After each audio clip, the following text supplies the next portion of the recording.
அண்ணே ஐஸ்கிரீம் இருக்கா? ஐஸ்கிரீமா? அச்சச்சோ இல்லப்பா. இல்லையா? அண்ணே ஐஸ்கிரீம் இருக்கா? தம்பி இப்போதானே சொன்னேன் ஐஸ்கிரீம் இல்லப்பா. இல்லையா? அண்ணே ஐஸ்கிரீம் இருக்கா? தம்பி உனக்கு காது கேக்குமா கேட்காதா? இப்போதானே சொன்னேன் ஐஸ்கிரீம் இல்லப்பா. சரிண்ணா.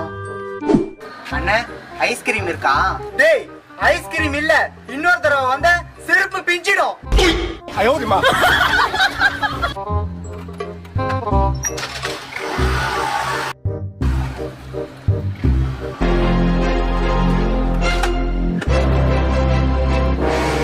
அண்ணே செருப்பு இருக்கா? இல்ல, அப்ப ஐஸ்கிரீம் கொடுங்க.